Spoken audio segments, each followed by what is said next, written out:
Here, Lee. Time for breakfast. Oh, what? What that look?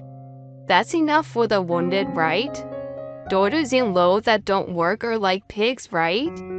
My mother-in-law said mockingly to me, who was unable to do housework because of a broken wrist. What she held out before me was, to my surprise, food scraps. A plate of banana peels, fish bones, coffee grounds, etc., all jumbled together. I glanced at my husband, who was pretending not to notice and eating a delicious-looking piece of boiled fish. This is just too much. When I raised my voice in protest, my husband put down his utensils and said, "Mom is right, isn't she? If you can't do the housework even though you're a housewife, you don't deserve to exist." I was blindsided by his words. My husband and mother-in-law ignored me and resumed eating happily together.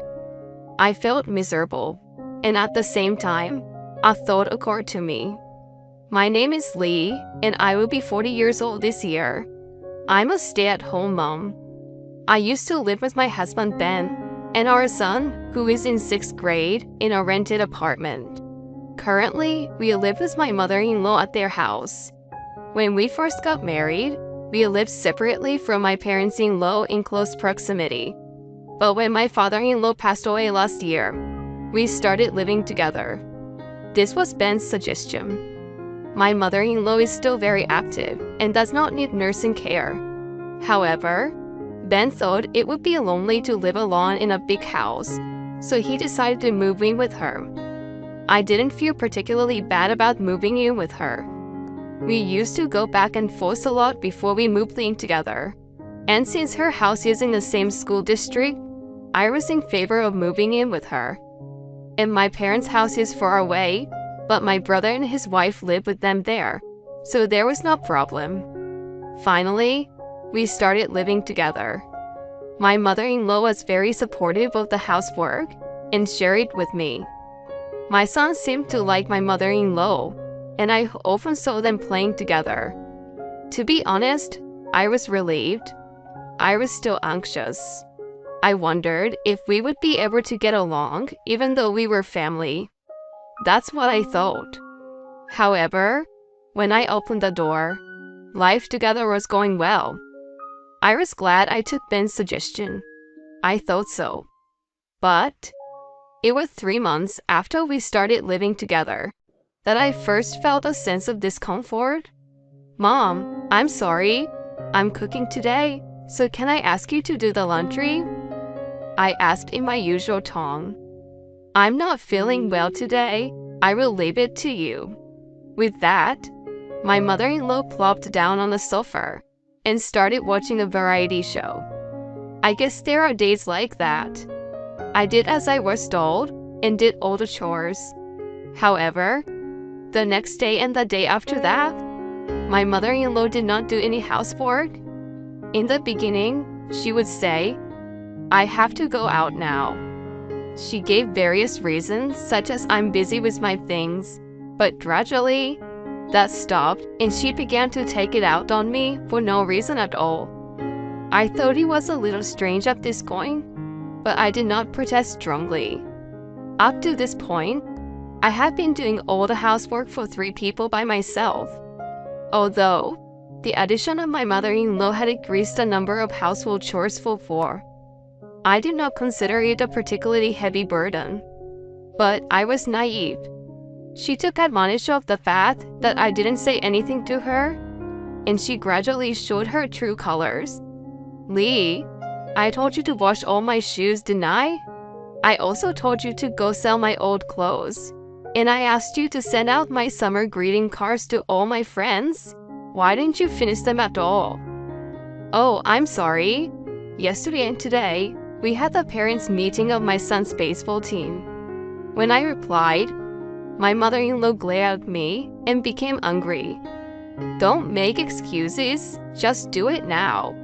If you don't go to bed, it will be done by the end of the day." That day was the beginning of my mother-in-law's abuse of me. I was perplexed by the drastic change in her attitude from when we first started living together. And yet, She was still the same kind and good grandmother to my son, so I didn't understand what was going on. I wondered why this had happened and decided to talk to Ben about it. But Ben said, "I think it's your fault for being so slow." He would only say in half-jokingly. One day, after such a situation had continued, it was the day when, after a while, my son was on a school trip. The day went by quickly, as I was thinking about whether he was having a good time and whether I hoped he came back without any injuries. I was about to take a bath and go to bed when Ben called out to me, "Oh, I want some ice cream. Lee, go get me some. The one that's only available at the convenience store." It was 11 p.m. and raining. What? If you want ice cream so bad, why don't you just go get it yourself? As I said this, Ben suddenly shouted out loud, "I told you to go. Why can't you listen to me?" I had never seen Ben yell before, so I froze in surprise and couldn't move. Then my mother-in-law came after me. "You're so cocky. Even for a daughter-in-law, you should have just gone shopping like he told you." I was so exhausted by their stares that I put on a jumper over my night clothes and ran out of the house. It was dark outside, and the rain beat hard against my umbrella. I shrank back to avoid getting wet as much as possible and headed for the convenience store. How did this happen? The convenience store was about 10 minutes away from our house, but that was only if I rode my bicycle. It was raining, and I couldn't ride my bike, so it took longer than that. By the time I finally arrived at the convenience store, my pants were soaking wet. I bought an ice cream and left the convenience store. I can't wait to go home, and I want to take a bath again. With this thoughts in mind, I walked faster than when I first arrived. I could see my house soon. That's when it happened. I was sprayed by a car coming from behind, and I jumped in surprise. I quickly put my right hand on the ground. It was a mistake. I felt pain in my wrist like I had never experienced before. As it turned out, I had broken my right wrist. I rushed to the emergency room where I was treated and told that I had broken my right wrist. After treatment, I looked at my phone and saw that I had received a large number of calls from Ben and my mother-in-law. I rushed to call Ben. "Hello, Ben. I broke my wrist. I'm at the hospital." Then, Ben opened his mouth and said, "Where is the ice cream?" "What? Oh, ice cream? Sorry, it melted." Normally, I would have thought he would be worried by my health, but he quickly responded, "What? What that? I was looking forward to it. You can't even go shopping properly." With that, Ben hung up the phone. I was going to ask him to pick me up. I called Ben several times after that, but he never answered. I called a cab and went home alone, half crying. When I arrived home, both my mother-in-law and Ben were already asleep and did not greet me. I wanted to talk to Ben, so I went to our bedroom. I noticed a sign on the door. "Dear Lee, do not open the door. Do not wake me," it said. Feeling miserable, I took a shower and fell asleep alone on the living room couch. The next morning, I awoke to the sound of my mother-in-law's voice. "Honey, you are disturbing me by sleeping here. Here, I made you breakfast. Go eat it. You can do your chores anyway, can't you?" My mother-in-law pulled me by the arm and I sat up. I couldn't understand what was going on because I had just woken up from sleep. I wondered if my mother-in-law was concerned about me in her own way. At the dining table, Ben was already there in a suit, poking a boiled fish. "Here, Lee, breakfast is ready." What was presented to me was food scraps. A plate of banana peels, fish bones, coffee grounds, etc. all mixed together. Oh, what is it? What's that face? Isn't this enough for the injured? A wife who doesn't work is like a pig, right? My mother-in-law laughed at me mockingly. I glanced at my husband, who was pretending to be normal and eating some delicious-looking boiled fish. Why don't you cover for me? Why do you give me such a hard time? This is just too much. When I finally raised my voice in protest, my husband quietly put down his utensils and said, "My mother is right, isn't she? If you can't do the housework even though you're a housewife, you don't deserve to exist." My mother-in-law and Ben looked at each other and laughed. I was stunned and unable to say anything, but Ben and my mother-in-law continued to press me. I'm not sure if she had broken a bone in the first place. That's why I don't like young women these days. Yes, that's right. And it's because of her bad behavior that she breaks her bone. Their voices became distant. Then I felt my head heat up and then cool down. I've reached my limit. I couldn't take it any longer. Do you think you can get away with treating me so roughly and saying such crazy things? I will get even. I decided and stood up, holding the plate with the garbage on it. But what would be the most effective way? I had no idea, since I had never tried to get back at anyone before. For now, gathering the information, I guess, I began to investigate their weaknesses. By doing housework with my broken hand, I searched all over the house while my mother-in-law and Ben were out. I also hired a detective and began to investigate the two of them there. I thought it would be foolish to lose my savings from my bachelorette days by doing this. But if I was going to do it, I wanted to do it thoroughly. I recorded the terrible things that Ben and my mother-in-law had done to me and waited patiently for the right moment. When my broken bones had almost completely healed, the time for payback came. One morning, my mother-in-law moved from her bedroom to the living room. My mother-in-law's bedroom was on the second floor, and the living room was on the first floor. Inevitably, she had to go down the stairs. She seems to slip on the way down, and a terrible sound echoed through the house. My son and I rushed toward the stairs, but it was already too late. My mother-in-law was lying in a heap at the bottom of the stairs. We rushed to the hospital for treatment, where she was diagnosed with a broken ankle. My mother-in-law looked dejected and was muffled and silent. She would occasionally mutter, "Oh, it hurts." That night, when I was able to use both hands to my satisfaction, I put my skills to the test and prepared dinner. The whole family was at the table. It was a disaster, wasn't it? Mother, please cheer yourself up with delicious food. I smiled and put the food in front of my mother-in-law.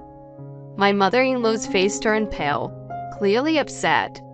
What the hell? Stop harassing me, I'm injured. What I served as her supper was food scraps. Banana peels, fish bones, coffee grounds, and various other garbage were mixed together and added on top. I decided to return the favor that my mother-in-law had done to me before. Harassment? I'm just serving food for the injured. My mother-in-law was trembling. Stop it. Don't you dare mock my mother. As I had expected, Ben also started to get angry. I put a plate in front of him as well. Of course, there was garbage on it. Garbage is good enough for a man who can't protect his wife as a husband. Ben's mouth was agape, and he couldn't say anything. I decided to take advantage of the opportunity to say what I wanted to say. Oh, you're so pale, Mom. You broke your bone. It's because you don't work hard enough. Well, I guess you break bones because you don't work hard enough. What do you think, Ben? That's exactly what he said to me when I broke my arm. You. Shut up and listen to me. Who do you think you are? I don't want our daughter-in-law like you. Get your stuff together and get out of here. That's right, that's right. You are not fit to be my wife. Get out. I did as I was told, packed my bags, and left home. I was willing to get a divorce. They wanted me to leave my son behind, but I adamantly refused. It would be bad for my son's upbringing if he stayed in a house like this. I decided to evacuate for the time being. A few days had passed since I left home. My own parents and my brother and sister-in-law were willing to accept me and my son. I was also grateful that my brother and his wife's children were willing to play with my son since it was summer vacation. But what should we do now? As I was thinking about this, I suddenly remembered. I had left the apron my son had given me for Mother's Day at my parents-in-law's house.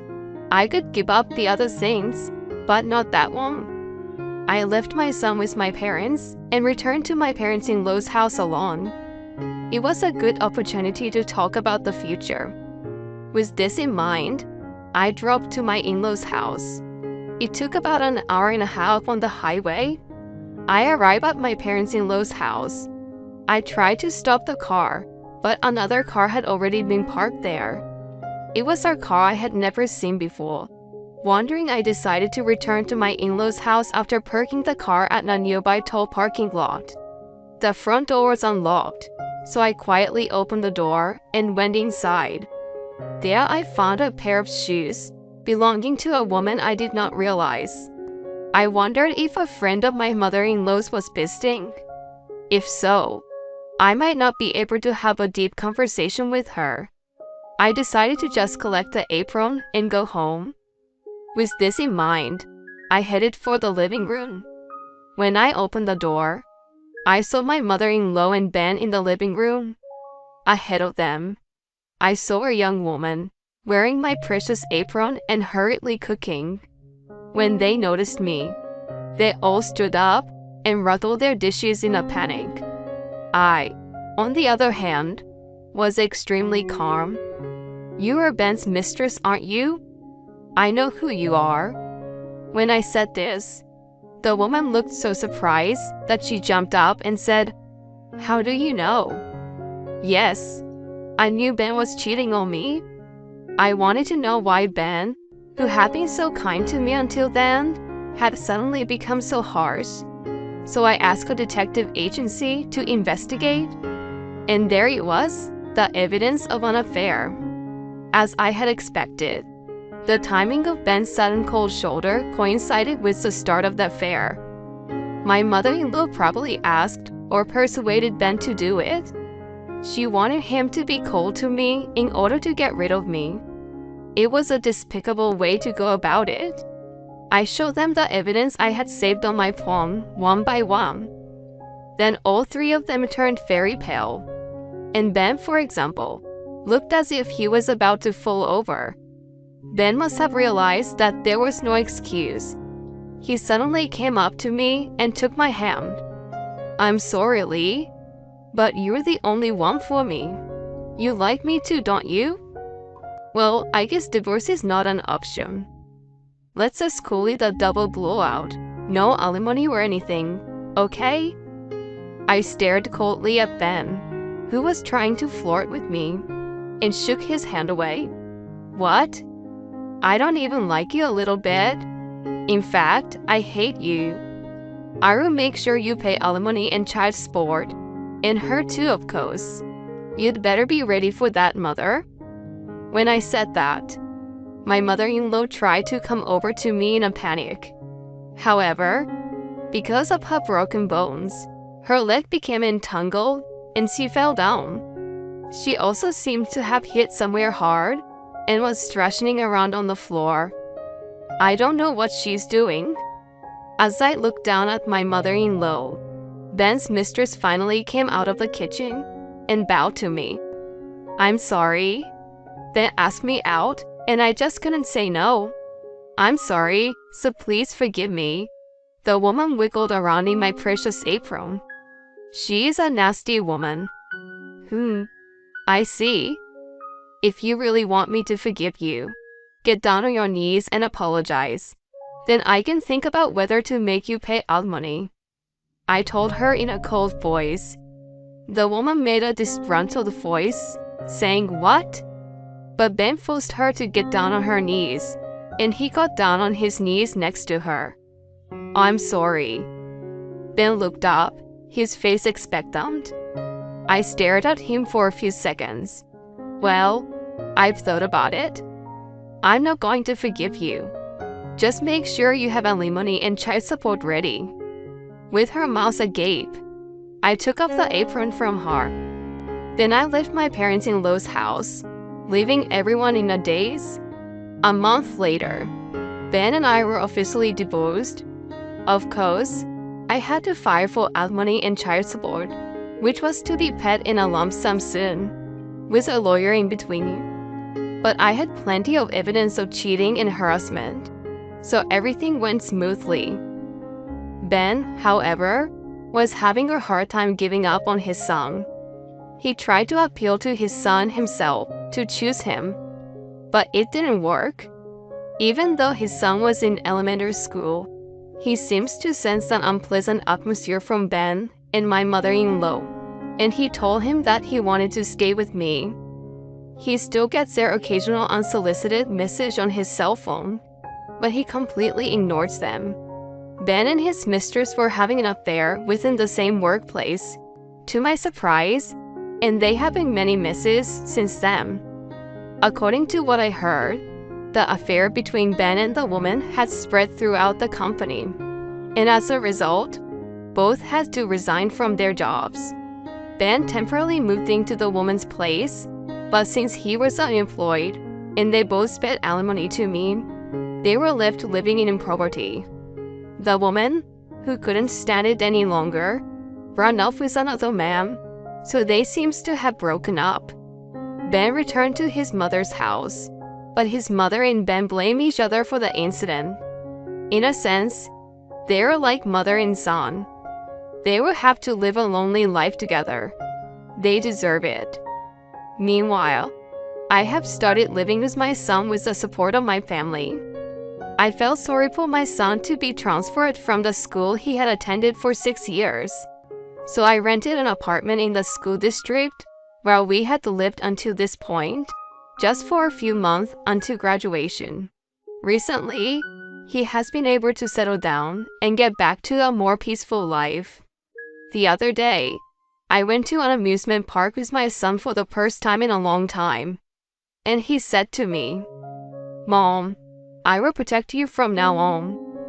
What a kind and gentle boy he is. I hugged my son, who looked embarrassed, and promised myself that I would protect him.